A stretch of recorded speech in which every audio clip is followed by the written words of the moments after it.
अस्सलामुअलैकुम viewers, it's me Raheen and welcome back to the great mom.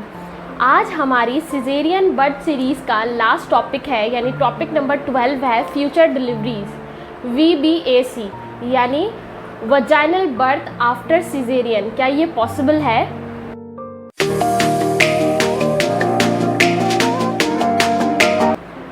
ज़्यादातर women's को जो आपकी गायनोकोलॉजिस्ट होती हैं, अगर आपका एक सिजेरियन हो जाता है देन उसके बाद भी जब आप नेक्स्ट टाइम प्रेग्नेंट होती हैं या आप फ्यूचर में कभी प्रेगनेंसी आपकी होती है तो आप डॉक्टर के पास जब जाती हैं तो तब भी डॉक्टर ज़्यादातर आपको जो है वो फ्यूचर में भी यानी फ्यूचर डिलीवरीज़ के लिए भी आपको सिजेरियन ही रिकमेंड करते हैं। वो इसलिए क्योंकि आजकल ये आजकल नहीं, इससे पहले भी काफ़ी ज़्यादा यही सुनने में आया है कि जिसका एक सिजेरियन होता है उसका दूसरा भी तीसरा भी, यानी जब जितनी भी बार उसकी प्रेगनेंसी होगी देन उसका सिजेरियन ही होगा। लेकिन अब ये ज़रूरी नहीं है, क्योंकि अब इतनी अवेयरनेस आ गई है लोगों में। अब इतनी सबसे पहली बात, अगर आपको अपनी फ्यूचर डिलीवरी यानी अगर आपका एक सिजेरियन हो गया है एंड देन अगर आपको अपनी दूसरी जो डिलीवरी है यानी सेकंड प्रेगनेंसी की जो डिलीवरी है वो अगर आपको नॉर्मल चाहिए यानी वजाइनल बर्थ चाहिए, तो इसके लिए सबसे पहले आपको अपनी गायनोकोलॉजिस्ट के पास जाना है। वहाँ जाके सबसे पहले, और जाना कब है, इनिशियली जाना है, मतलब जैसे ही आपको पता चला कि यू आर प्रेग्नेंट देन आपको फ़ौरन ही डॉक्टर से अपॉइंटमेंट बुक करनी है, उनके पास जाना है, उनको अपना पिछला सारा जो है आपका सिजेरियन की जो हिस्ट्री है वो आपको देनी है, अपना सारा जो उनको आपका जो डेटा है वो उन्हें प्रोवाइड करना है, ताकि वो ये बेहतर डिसाइड कर सकें कि नेक्स्ट टाइम आप वजाइनल बर्थ की कैंडिडेट हैं या नहीं है। अगर आपकी पिछली जो डिलीवरी है उसके अंदर किसी किस्म की कोई कॉम्प्लिकेशन नहीं है या किसी और वजह से आपका सिजेरियन किया गया है। अब सिजेरियन के रीज़न्स क्या होते हैं, ये मेरी पिछली एक वीडियो है, उसमें मैं आपके साथ डिटेल में डिस्कस कर चुकी हूँ कि सिजेरियन के रीज़न्स क्या होते हैं। तो उसका लिंक मैं आपको अपने डिस्क्रिप्शन बॉक्स में दे दूँगी, आप वहाँ से जाके उसके रीज़न्स देख लीजिएगा, तो आपको ये अपने जहन में ये माइंड बनाने में आसानी होगी कि इन रीज़न्स के बिना पे अगर सिजेरियन होता है तो अगर ये रीज़न्स नहीं होंगे तो शायद वजाइनल डिलीवरी नेक्स्ट टाइम के लिए हम अटेम्प्ट कर सकते हैं। तो चले मैं आपके सामने कुछ पॉइंट्स रखती हूँ जिसके बाद आपको पता चलेगा कि इस तरह आपकी वजाइनल बर्थ हो सकती है। यह नंबर 1 पे है कि अगर आपकी पिछली जो सिजेरियन डिलीवरी है वो बेबी में किसी किस्म की कॉम्प्लिकेशन की वजह से हुई है, जैसे ये बेबी ने अपनी जो नेक के अराउंड अपनी एम्बिलिकल कॉर्ड फंसा ली है, इसकी वजह से आपको सिजेरियन करना पड़ा। आपकी वक्त से पहले डिलीवरी हो गई, मतलब अगर आपके 37 वीक में या 38 वीक के स्टार्टिंग में ही डिलीवरी हो गई, बच्चे का सर जो है वो आपके पेल्विक एरिया में फिक्स नहीं हो पाया जिसकी वजह से सर्विक्स ओपन नहीं हुआ, देन तब आपकी डिलीवरी हुई सिजेरियन। अगर नेक्स्ट टाइम आपके बेबी का हेड जो है वो पेल्विक एरिया के पास है, आपको जो है वो उसने कॉर्ड वगैरह नहीं फंसाई हुई है, देन फिर आप कोशिश कर सकती हैं अपनी वजाइनल डिलीवरी के लिए। सेकंड चीज़ ये है कि आपके बेबी में, फर्स्ट बेबी में एंड देन सेकंड बेबी में कम से कम भी 2 साल का गैप होना चाहिए। मीन्स ऐसा कि अगर आपका फर्स्ट बेबी जो है वो 2 इयर्स का है देन तब आप प्रेग्नेंट हुई हैं, और जब वो 2 इयर्स 9 मंथ्स कंप्लीट कर लेगा देन तब आपकी डिलीवरी होगी, तो फिर आप जो है वो वजाइनल डिलीवरी अटेम्प्ट कर सकती हैं।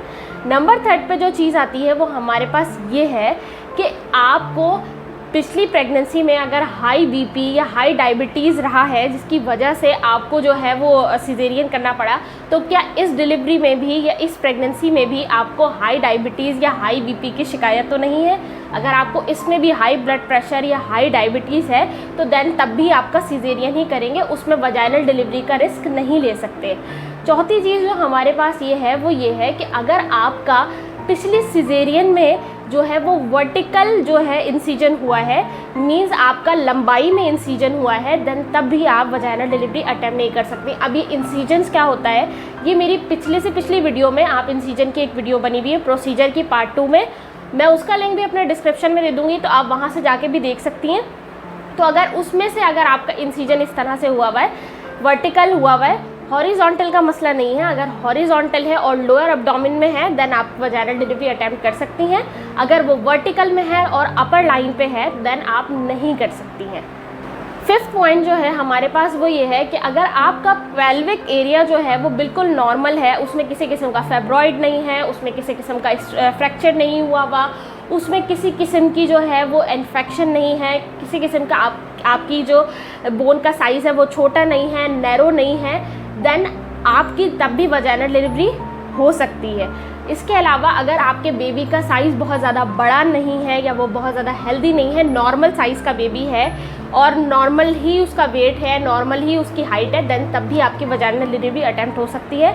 अगर आपके बेबी का साइज़ बहुत बड़ा है, उसका वेट बहुत ज़्यादा है, देन तब भी आपकी वजाइनल डिलीवरी पॉसिबल नहीं है, क्योंकि इससे आपके जो यूट्रस है उसका रप्चर होने का ख़तरा होता है।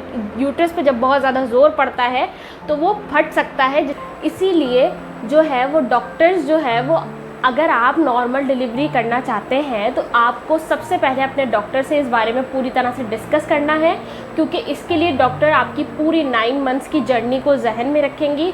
और सबसे बड़ी बात, आप जिस हॉस्पिटल में अपना नाम लिखवा रही हैं वहाँ आप सबसे पहले, अगर आप next time vaginal delivery try करना चाहती हैं तो सबसे पहले आप ये देखें कि उस हॉस्पिटल में इमरजेंसी सिजेरियन की जो सहूलत है वो मौजूद है, वहाँ OT 24 आवर्स है या नहीं है, ताकि आपको या आपके बेबी को कोई भी कॉम्प्लिकेशन हो डिलीवरी के दौरान तो आपको फ़ौरन से जो है वहाँ कवर अप कर लिया जाए, क्योंकि इस सूरत में फिर बहुत ज़्यादा मसले मसाइल हो जाते हैं, जिसकी वजह से औरत की भी जान खतरे में होती है और बच्चे की भी जान खतरे में होती है। लेकिन अब 60 to 80% विमेंस जो हैं वो सिजेरियन के बाद वजाइनल डिलीवरी को ट्राई कर रही हैं और ये काफ़ी सक्सेसफुल भी हो रही है। बस इसके लिए आपको जो है बहुत समझदारी की ज़रूरत है, बहुत स्ट्रॉन्ग होने की ज़रूरत है।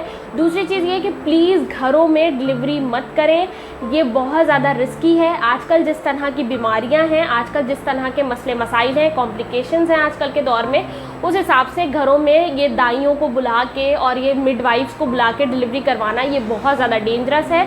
अगर घर में आपको या आपके बेबी को कोई भी मसले मसाइल हो गए तो आपको बहुत ज़्यादा परेशानी हो जाएगी।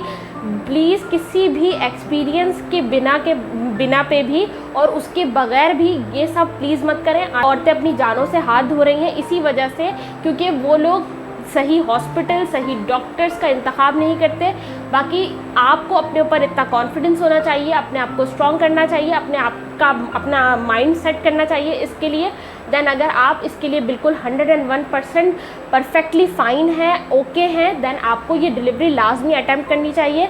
इसमें इतना ज़्यादा रिस्क नहीं होता। वैसे भी यूट्रस का रप्चर होने का ख़तरा जब बहुत ज़्यादा होता है, जब आपकी डिलीवरी फर्स्ट और सेकंड जो है प्रेगनेंसी में गैप कम हो, अगर आपकी डिलीवरी में गैप है देन आपको इतना घबराने की ज़रूरत नहीं है, क्योंकि फिर इसमें 1 to 2% ही रप्चर होने का चांस होता है यूट्रस के, अदरवाइज़ नहीं होता। यही थी मेरी आज की एक छोटी सी इन्फॉर्मेटिव वीडियो। उम्मीद है आप लोगों को पसंद आई होगी। प्लीज़ इस वीडियो को लाइक करें, शेयर करें, सब्सक्राइब करें। मेरी पूरी सीरीज़ को लाजमी देखें, ये आप लोगों के लिए बहुत हेल्पफुल है। If you like the video then you like the video. Please मुझे दुआओं में याद रखिएगा। मिलती हूँ आपसे नेक्स्ट वीडियो में, तब तक के लिए अल्लाह हाफ़िज़।